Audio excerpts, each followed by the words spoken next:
Welcome to World War I Centennial News, the Doughboy Podcast, episode number 132.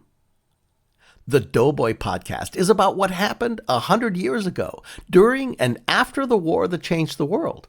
And it's also about now, how World War I is still present in our daily lives, but most importantly, the podcast is about why and how we'll never let the awareness of World War I fall back into the mists of obscurity. So join us as we explore the many facets of World War I, both then and now. On today's show, historian Dr. Jeffrey Sammons joins us as we explore what happened to the African-American doughboys as the war ended, and about the July 1919 race riots that were known as the Red Summer. As Mike Shuster wraps up his Great War Project blog, we got together to talk about him, his career, and his World War I Centennial Project. Also this week, at the 120th Veterans of Foreign Wars Conference in Orlando, Florida, we introduced the A.E.F. Memorial Corps. Find out what it is and what it may mean to your organization. We're also launching a new digital download this week. You can get the title single from the Hello Girls Off-Broadway cast recording, Hello Girls, and we can offer it to you for free. Find out more by listening. And of course, we're going to walk through the headlines of The Dispatch, our weekly newsletter guide to World War I related stories, news, and updates. All this week on World War I Centennial News, the Doughboy Podcast, brought to you by the U.S. World War I Centennial Commission, the Pritzker Military Museum and Library, the Star Foundation, and the Doughboy Foundation.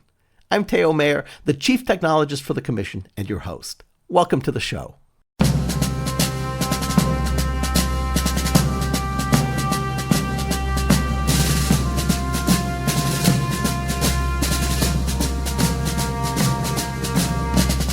The year 1919 was rocked by racial riots and unrest in cities and even small towns as African-American World War I veterans returned home prepared to be recognized and honored for defending their country. They rightfully believed that they had earned an improvement in their status as American citizens. Instead, they were often met by mobs of angry whites who wanted the segregationist Jim Crow pre-war world restored. Let me quote the activist W.E.B. Du Bois from May 1919. "This is a country to which we soldiers of democracy return. This is the fatherland for which we fought.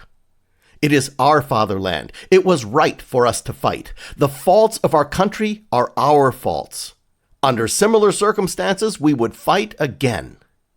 But by the God in heaven, we are cowards and jackasses if now that the war is over, we do not marshal every ounce of our brain and brawn to fight a sterner, longer, more unbending battle against the forces of hell in our own land. We return from fighting and we return fighting. Make way for democracy. We saved it in France, and by the great Jehovah, we will save it in the United States of America, or know the reason why."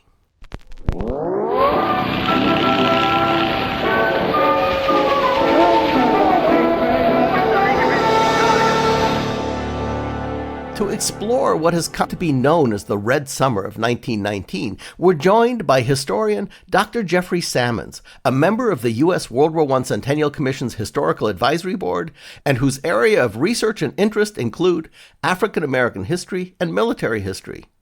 Dr. Sammons is also supporting the Valor Medals Review Initiative that's addressing potential World War I Congressional Valor Medal awardees that may have been passed by because of institutional racism of the time. Dr. Sammons, welcome back to the podcast. Well, thank you, Theo.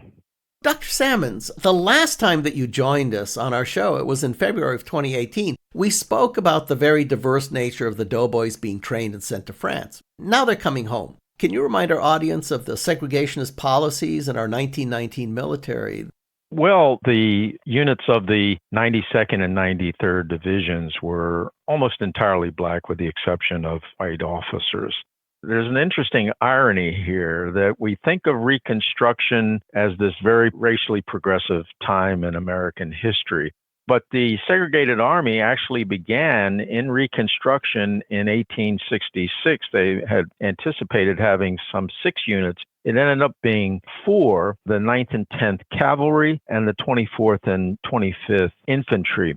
Matthew Steele, who was a graduate of West Point, a native of Alabama, actually said that this was as bad a form of Jim Crow as any that could be found in Alabama or Mississippi. And of course, that was the basis for continuing segregation into and through World War I and actually through World War II.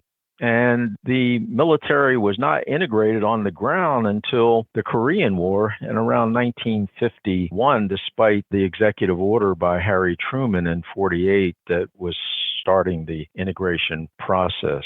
Many people do not know the origins of the segregated army and institutionalized racism at that point in time, right at the beginning, basically, of radical Reconstruction.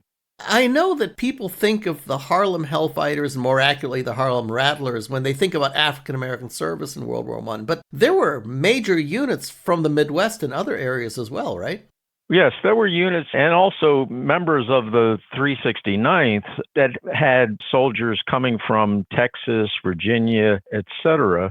And of course, the 370th was from Illinois. It had been the 8th Illinois before becoming a part of this 93rd Provisional Division. So there's an example of a Midwest unit in World War I. It too would pick up replacement soldiers from all across the country.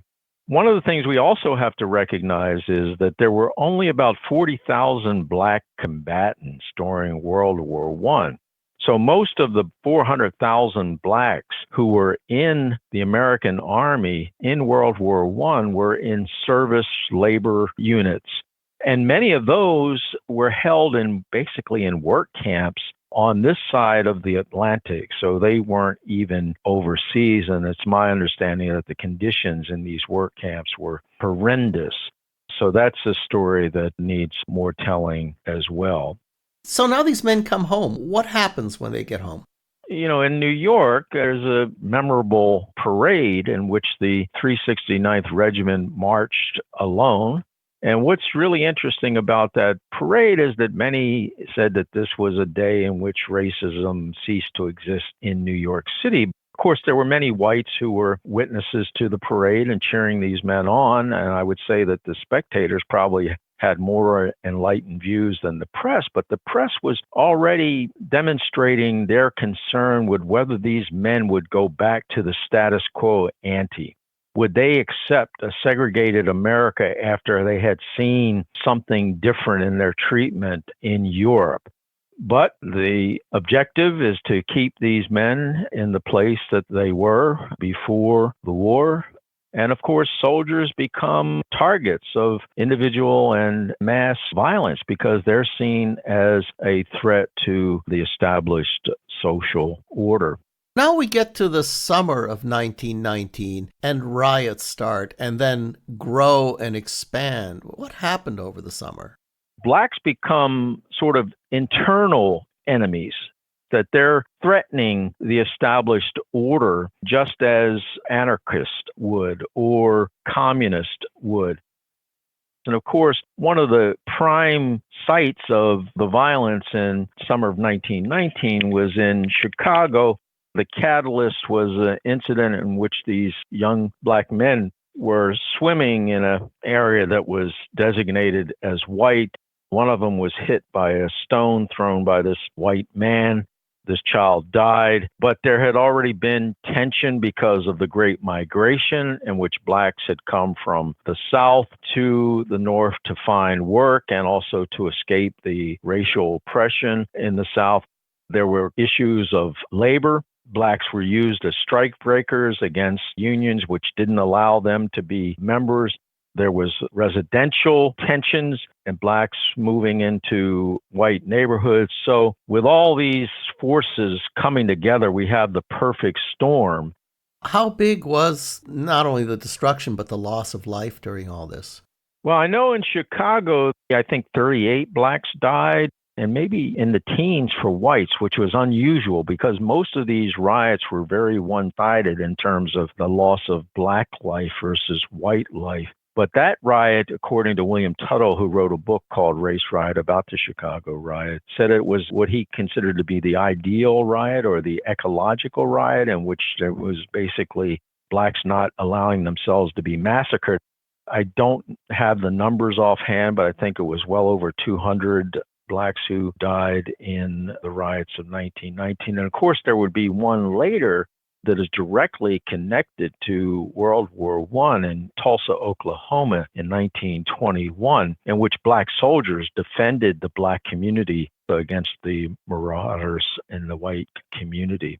What was the federal government position in all this? Well, the control of the riots was basically up to the governor. There was no federalization of the National Guard by the federal government to take charge there. Woodrow Wilson certainly was no friend of blacks before the war or post-war, so he wasn't going to become involved. And in fact, we know that he basically allowed the execution of some 13 black soldiers in the riot of Houston, Texas that happened in 1917. And of course, that was a sort of marker of what happens when you put guns in black hands and also train them to be killers. Let's be frank about it. So there's a long history of the federal government either being complicit or abdicating its responsibility in terms of protecting black citizens. From the W.E.B. Du Bois quote that I read in the intro, clearly there is an unwavering demand for recognition in civil rights. From all of this, what happens next? Does it get suppressed again, or what happens? That's a really important question because many people believe that World War I was a total disappointment for blacks because they had believed that they would actually gain the citizenship they deserve by their service and sacrifice and heroism in World War I. That did not happen clearly, but that doesn't mean it was a total loss. And in fact, far from it, because here's what I always tell my students. Don't be so concerned about the impact of what blacks do on whites. Be concerned about the impact of what blacks do upon themselves. But blacks persevered and they built upon what had happened in World War I. They knew, despite the fact that no black had received the Medal of Honor during the war, that many had received other kinds of honors, and especially French ones, which demonstrated their capacity to both fight and, in some instances, to lead. Well, Dr. Sammons, a last question, a sort of a summary. What do you think are the important key ideas here? What should our listeners take away and remember about this veteran homecoming and the Red Summer? Well, they should take away that we must actually pay very close attention to the experience of blacks in the military and in times of war and peace. But we haven't put the black military experience on the level with the civil rights movement or even with education or blacks in politics.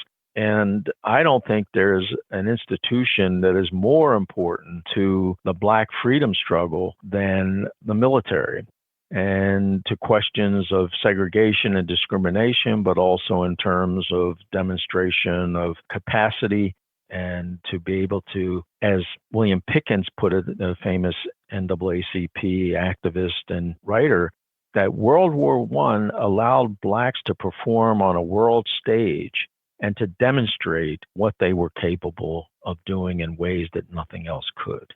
That's a wonderful answer, Dr. Sammons. I want to thank you for joining us again. It's always great to have you on the show. Well, thank you very much, Theo. Take care. Noted historian Dr. Jeffrey Sammons has focused his area of research and study to include African American history, military history, and sports history. He's also supporting the Valor Medals Review Initiative that's addressing potential World War I Congressional Valor Medal awardees that may have been passed by because of institutional racism of the time. We have links for you in the podcast notes about the Red Summer and some of Dr. Sammons' work. That's our story for 100 years ago this week. Let's fast forward back to the present.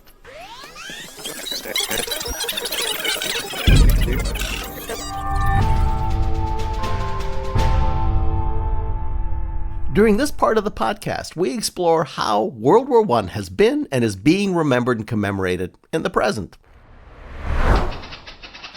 For many years, I listened to Mike Shuster on National Public Radio.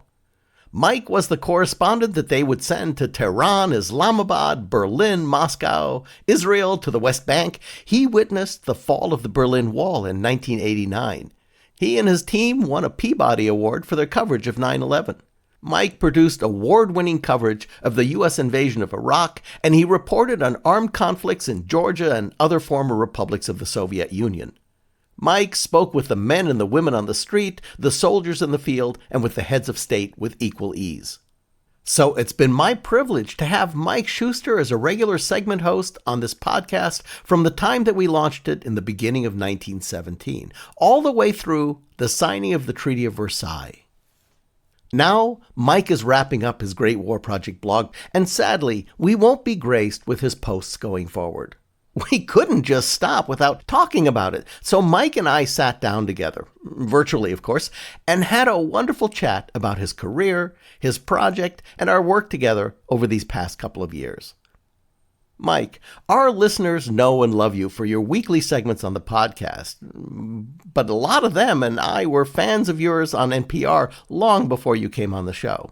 Can you talk a little bit about those radio days? Well, I worked for NPR for 30 years, starting in the early 1980s, and I became a foreign correspondent in the late 80s. And it was during that time that I got interested in the Great War and its effect on us today.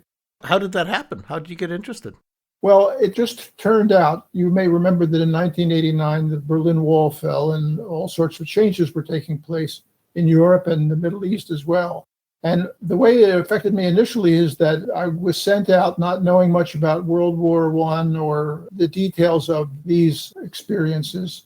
As a result, year after year, I was called upon to make understood historical issues that I had no understanding of, many of them connected to World War I.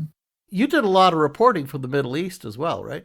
Yes, I did. And a lot of the time, the story, although taking place in contemporary times, the story always fell back to World War I. That's interesting. And that took place over and over and over again for many years.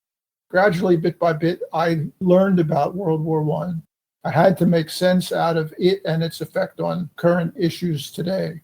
And so when I finished with NPR, it just happened to coincide with the 100th anniversary of World War I and issues connected to World War I. And so it was then, after I left NPR, that I began to, I guess you could say, research World War I in earnest. Well, I know in the early days, when the commission first got started, you and I had lunch in Venice, California, and you'd wanted to do a radio show then. But of course, the commission started, we literally had $0. And so it wasn't until years later that we finally were able to produce a podcast. And in the meantime, you decided to produce your blog. Can you tell us how that got started? After these 30 years of covering foreign assignments, I had decided to leave NPR and look for the next stage in my life. And all of a sudden, I realized I was sitting at a cafe once with an editor from NPR, and I realized, hey, this is coming up on the 100th anniversary of World War I. We realized, we could probably raise some money for a radio program, and I hoped it would get people interested to support us and go further and create something for the public radio world. I started reading books about World War I, and my friends from NPR and former correspondents from NPR were interested in doing this as well. So we just sort of began to think about it, talk about it. I began reading books, and I haven't stopped yet. Little did you know at the time when you were getting going that most of the response in the world would be, World War what? Yeah, right. Well, it's true, because the only way people knew about World War I was because it had to be an inference to World War II. I think when you were talking about in that period of time, I was doing research looking at how many times World War I was being looked at on the web, how many times the terms were being searched, how many articles were being written. And it was a dead calm sea out there in America. It's true. And it was important for the United States, the Americans, to understand World War I because it was having an effect. There was a clear effect that most Americans weren't aware of. We came to the conclusion this was important, that we needed to do something to alert people to this 100-year anniversaries of events connected to World War I. I think it was like in January of 2014 is when your first post came out. And then by August 2014, when World War I actually happened and got going, you settled down to you posting most of the content. What were the early days like? I didn't want it to be only me. The blog evolved, and I was trying to raise enough money to create a series of specials on World War I that would run on public radio and that would also turn into a blog. And I think I realized at the time that a blog would be the way to go because it didn't have to fit into the schedule of the airing of these programs. What a blog does is it lets you basically create a radio program, but run at any time. It didn't have to fit into the station schedules or anything like that. Well, you don't need any permission. That's right. But I didn't quite understand that at the beginning because being a radio guy and having created radio programs, it was natural to think, well, that's what I should do. I should talk to a number of radio stations and see if they were interested. And they were, and we went to the Corporation for Public Broadcasting as well. But it didn't happen fast. It should have happened fast, and it didn't happen fast. And so eventually I realized that the idea would be to create a website and then work a blog off of that, and you could publish anytime, anywhere, any way you want. So it shifted gradually, at least in the beginning, to something much more akin to what we've been doing since that time. You ultimately settled down into being the curator and the main author. How did you come up with and select the stories or the editorial that you went? Was it all 100-year-ago events, or how did you select the editorial that you'd be covering? I wanted it to be 100-year-old events, but it was also true that this called upon my skills as a reporter, which I had been developing and working with for decades. And so as I moved through the chronology of World War I relied on my own journalistic judgment to find and tell the stories that were good stories, that were neat stories sometimes, that were tragic stories sometimes. But there was so much to choose from, it fell to me to create short, powerful little stories out of the unbelievably complex tapestry of that war. So I relied on my journalistic skills as the short answer. We'll call it forensic journalism. How about that? And the other thing that you're saying, Mike, that is completely spot on, and we discovered that as the commission and certainly as the podcast, is it's not about reporting what happened, it's the stories. And that's one of the things I loved about your posts. As you joined the podcast, it's always about telling stories, not about telling history. And World War I has an endless supply of extraordinary stories to tell. Extraordinary, unbelievable, shocking. Wholly necessary for people to begin to comprehend. I think America rediscovered World War I in a very profound way. Absolutely true, I think. I mean, you see it more than I see it because my role is limited, but I think that taken all told, you've had a lot of influence on this corner of the history of our nation, and I think that makes a lot of sense. Well, in doing the blog, what were some of the challenges, do you think? It was up to me to find the story, and the literature on this war is enormous, and I just drew on their expertise. I never figured myself to be an expert on this war, but what I could do well was tease out the stories, as you mentioned earlier.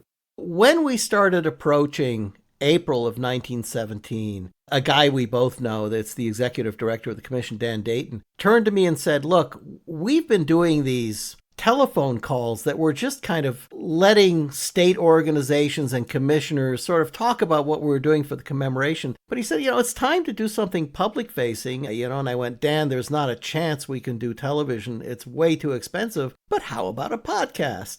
We launched the idea for a podcast in February of 2017, and I think you joined us almost instantly. The way it got to me is you folks wanted something about the history. And I guess in your meetings and your discussions, you realized you had a ready-made source of history stories for this war. And so it came to me, and I'm really glad that it did. Well, Mike, I want to say what a pleasure and an honor it's been to be working with you over these past few years. And I speak for a lot of people when I say thank you for all that you've done for the centennial of World War I. A thank you and deep appreciation from the U.S. World War I Centennial Commission, from our listeners, and from me personally. If you'd like to send a message to Mike, you can send it to us at email address podcast@worldwar1centennial.org. We put the email address and a link to Mike's website in the podcast notes. For a century in the making, the story of the National World War I Memorial in Washington, D.C., we want to announce something that launched this past weekend. Here is an excerpt from a press release. Dateline, Friday, July 19, 2019. Headline: The U.S. World War I Centennial Commission announces the A.E.F. Memorial Corps, new peer program to recognize fundraising support for World War I veteran commemorations. The story goes on to explain that a lot of veteran, historical, and patriotic organizations have been holding fundraisers on behalf of the National World War I Memorial in Washington, D.C. Now, this is happening more and more on an ad hoc basis. In fact, we reported one story on last week's podcast about a DAR chapter that ran a fundraiser for the memorial. Now, this is really a wonderful thing. So we sat down a while ago to see how we might be able to not only encourage, but support groups that want to, as we think of it, keep faith with the doughboys and all veterans of World War I. You see, with no living veterans, their remembrance is in our hands, that being those of us who believe passionately that no American veteran should ever be forgotten and are dedicated to keeping their story alive for generations to come. Well, that's what the new memorial in Washington, D.C. is all about. So we created the A.E.F. Memorial Corps. A.E.F., of course, stands for the U.S. Army that deployed to Europe 100 years ago, the American Expeditionary Forces. Here's how our executive director, Dan Dayton, put it. Quote, "The A.E.F. Memorial Corps has been created to give appropriate recognition to all organizations around the country and even internationally who want to help keep faith with the doughboys by contributing to the building and the ongoing support of the new National World War I Memorial in Washington, D.C." Unquote. We're launching the program this week at the 120th Veterans of Foreign Wars Conference in Orlando, Florida, where we're inducting the VFW itself and a dozen VFW posts who've already raised money for the project into the A.E.F. Memorial Corps. We'll have pictures and stories for you next week. In commission news, the Doughboy Foundation, the fundraising arm for the idea of keeping faith with World War I veterans, is focused on supporting the World War I community of interests, and one of the ways is with high-quality, high-value, free digital downloads. This past June, we introduced the free 100-page World War I genealogy research guide by Deborah Dudek, which has been and continues to be a huge success. Thousands and thousands of you have downloaded this amazing and free resource and are using it as a roadmap to search out your own World War I heritage. Well, I'm here to announce a wonderful new digital download just to fan the spark of World War I interest. Here's the setup. If you're a regular listener, you know about the Hello Girls. You know, the pioneering U.S. Army telephone operators who went to France to handle telephone communications for World War I. Their story of service and struggle for recognition as veterans has been told by Elizabeth Cobb's great book, Jim Ferris's wonderful documentary, U.S. congressional bills in the House and the Senate, and Peter Mills and Kara Reichel's off-Broadway musical. I'm sure we've had at least a half dozen Hello Girl segments on the show. Well, the last time Peter and Kara were on, we talked about their new cast recording of the Hello Girls musical. Well, after that episode, we got together with them and their record company, Broadway Records, and we started talking about you, our listeners, our Dispatch newsletter readers, our state commemoration partners, the whole World War I community of interest, and what an incredible responsive audience you are. And something quite wonderful happened. The record company and the musical production company agreed to let us take the album title cut, Hello Girls, and let you download it for free. When everything falls through and they're saying all's through, we'll save the day and find a way of getting the calls through. Let's go, girls. We're the Hello Girls. And we'll be shaking up that stodgy status quo.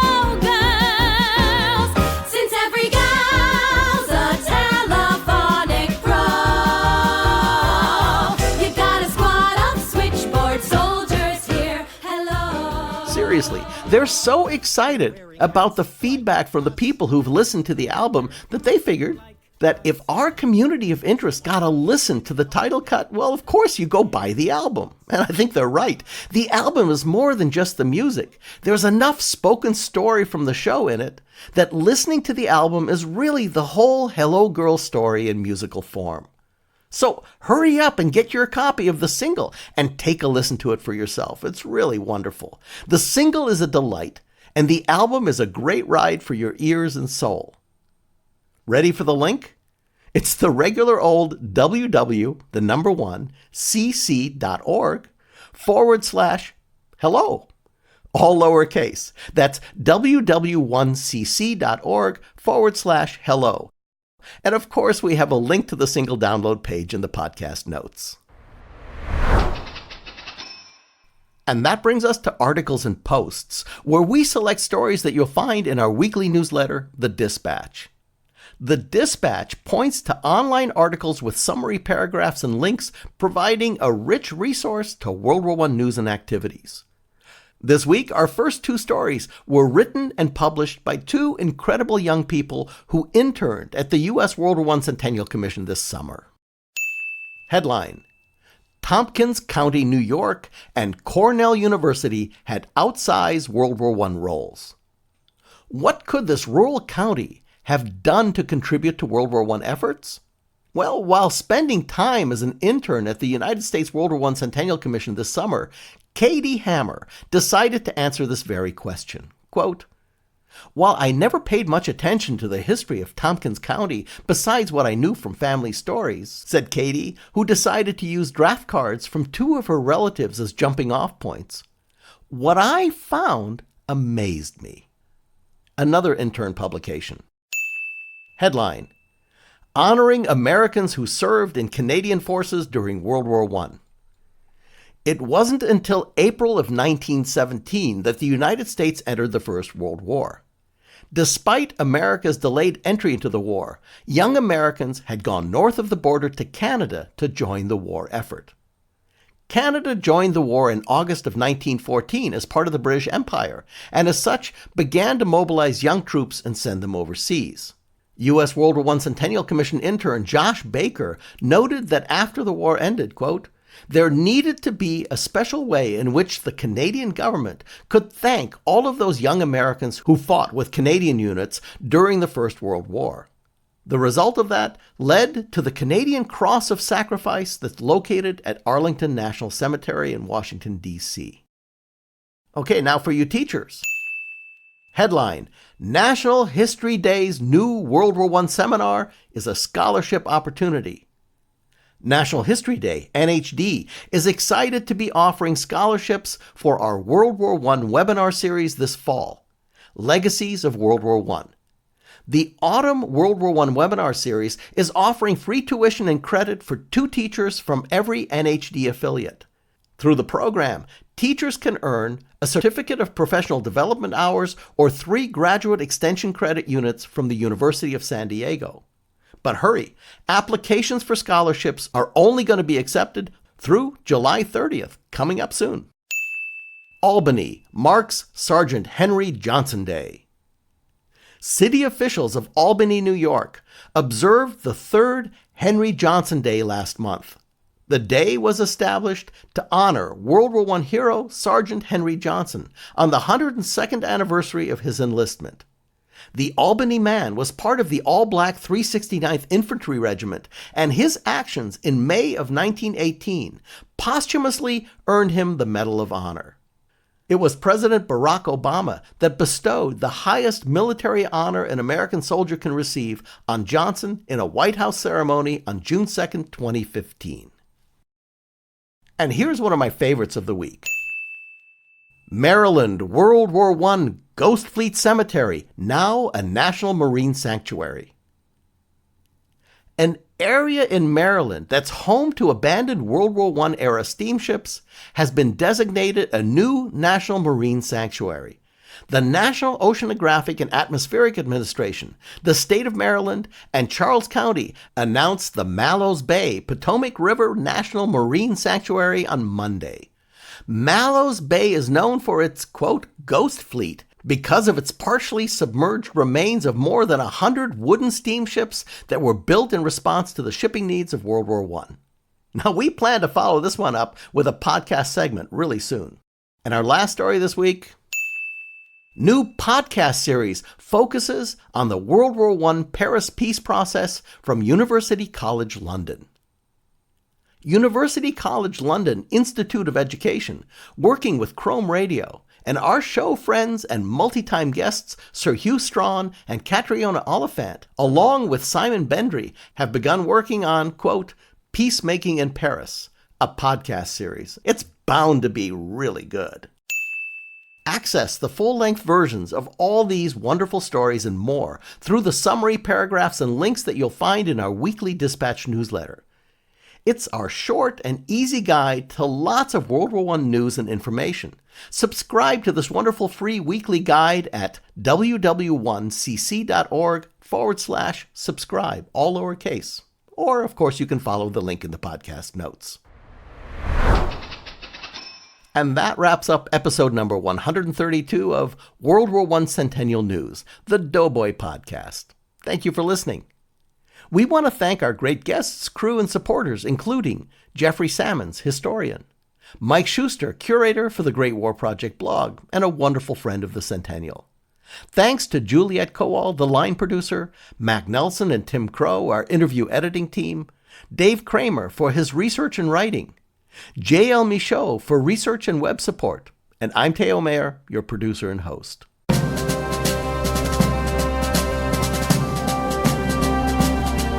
The U.S. World War I Centennial Commission was created by Congress to honor, commemorate, and educate about World War I. The Commission's programs have been to inspire a national conversation and awareness about World War I. They have brought the lessons of 100 years ago to today's educators, their classrooms, and the public.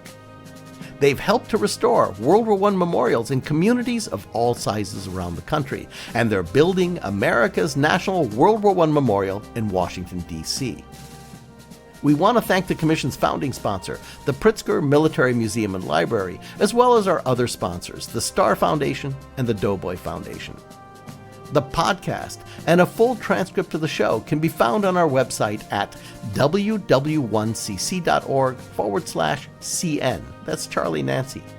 You'll find World War I Centennial News, the Doughboy Podcast, in all the places that you get your podcasts, including iTunes, Google Play, TuneIn, Spotify, or Radio on Demand, or even YouTube, asking Siri, or using your smart speaker by saying, play WW1 Centennial News Podcast. The Commission's Twitter and Instagram handles are both at WW1CC, and we're on Facebook at WW1 Centennial.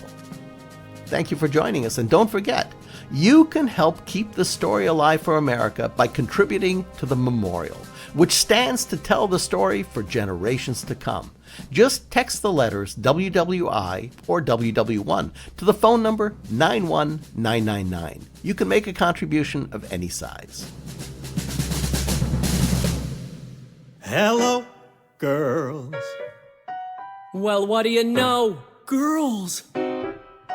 Sent from the greatest ever nation where they grow girls. So when we call from far-flung foreign locales, we'll have our own bell phone crew. We're talking well-bred, corn-fed American gals who can voulez the voo and say how do you do to hello, girls. We need you so, girls. We should have had you here a half a year ago, girls. The greatest. Thank you for listening. So long.